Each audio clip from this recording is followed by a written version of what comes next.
जय हिंद। आज हम बात करेंगे Navodaya Vidyalaya entrance exam class 6 में प्रवेश हेतु किन किन बिंदुओं पर हमें ध्यान देने की ज़रूरत है। उन सभी बिंदुओं को स्टेप बाय स्टेप हम लोग आज समझेंगे। देखते हैं एट फर्स्ट आप आयु सीमा एज रेस्ट्रिक्शंस के बारे में हम लोग बात करेंगे कि क्लास 6 में प्रवेश हेतु बच्चों का जो एज होना चाहिए वह 9 साल से 13 वर्ष के बीच में होना चाहिए। आप लोग समझ पा रहे होंगे, चाहे वो SC ST और अदर कास्ट का क्यों ना हो, ये जो एज रेस्ट्रिक्शंस हैं ये सबों पर लागू होती है। नेक्स्ट पॉइंट की चर्चा हम लोग करेंगे शहरी क्षेत्र और ग्रामीण क्षेत्र। तो ग्रामीण क्षेत्र या कोटे से अगर बच्चे हैं तो उसे 3, 4, 5 में अध्ययनरत होना पड़ता है, साथ में उसे उस क्लास में पास भी करना पड़ता है, उसमें उत्तीर्णता हासिल करनी होती है। शहरी क्षेत्र की बात हम करेंगे तो वैसे बच्चे जो शहरी क्षेत्र एरिया वाले स्कूलों में एडमिशन लिए हैं, चाहे वह एक भी दिन के लिए क्यों ना हो, उसे शहरी क्षेत्र माना जाएगा। तो आप डिसाइड करेंगे कि आप ग्रामीण क्षेत्र से हैं या शहरी क्षेत्र से हैं। अगर आप ग्रामीण क्षेत्र से हैं तो नेक्स्ट बताएंगे कि ग्रामीण क्षेत्र से होने का क्या फ़ायदा है। ग्रामीण क्षेत्र से हैं तो आपके लिए जो सीटों का आरक्षण होता है वह सबसे ज़्यादा होता है। शहरी क्षेत्र के लिए कम सीटें आरक्षित है, ग्रामीण क्षेत्र के लिए अधिक सीटें आरक्षित है। साथ में हम दूसरे पॉइंट देखेंगे, दूसरी बार परीक्षा में बैठने की अनुमति नहीं है। जिन बच्चों ने नवोदय एंट्रेंस एग्ज़ाम एक बार दे चुका है उन बच्चों को दोबारा परीक्षा में बैठने की अनुमति नहीं है। नेक्स्ट पॉइंट, 75% सीटें, 75% सीटें ग्रामीण एरिया के लिए आरक्षित होते हैं और शेष जो 25% सीटें बच जाती है वह शहरी एरिया के लिए आरक्षित होते हैं। ST SC के लिए जनसंख्या के आधार पर 15% सीटें आरक्षित है। इसे 15% को घटाया बढ़ाया जा सकता है, हालांकि 7.5% से यह कभी भी कम नहीं होगा।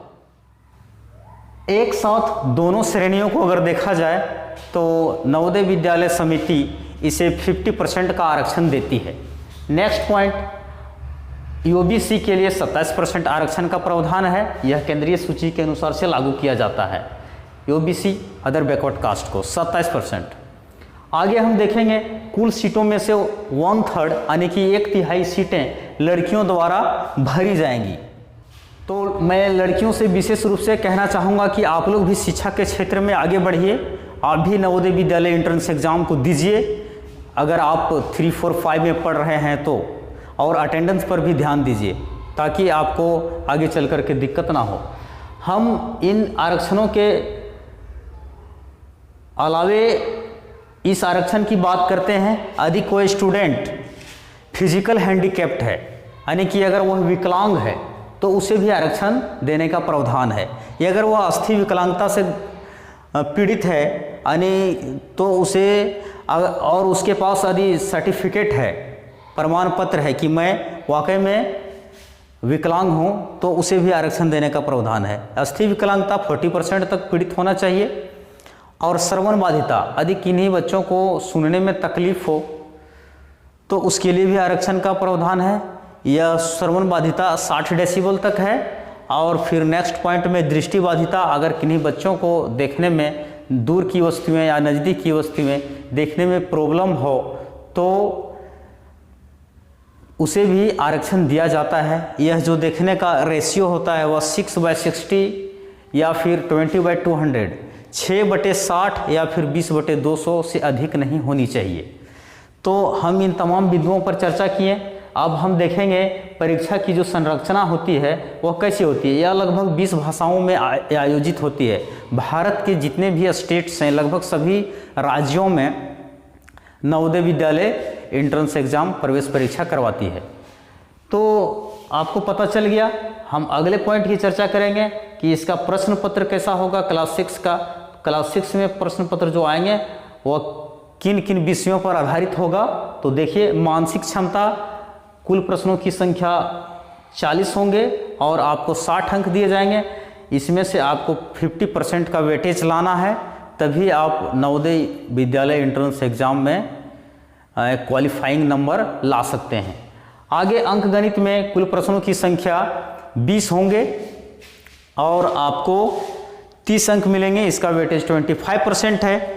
भाषा हिंदी में कुल प्रश्नों की संख्या 20 होंगे और इसमें आपको 30 नंबर दिए जाएंगे, जिसमें से आपको आपका जो वेटेज है 25। आई होप आप इसे पूरी तरह से समझ गए होंगे। तो आप अगर पसंद आया हो तो लाइक करें, सब्सक्राइब करें, और अगर कोई दिक्कत है तो कमेंट करें। कमेंट मैं सबों का बारीकी से पढ़ता हूं और मैं चाहूँगा कि आपके कमेंट्स में जितने भी डाउट्स हैं, प्रॉब्लम्स हैं, मैं उसे अगले वीडियो में क्लियर करने का प्रयास करूँगा। तो लाइक, सब्सक्राइब एंड कमेंट्स करने के लिए प्रेम बहुत बहुत धन्यवाद। जय हिंद।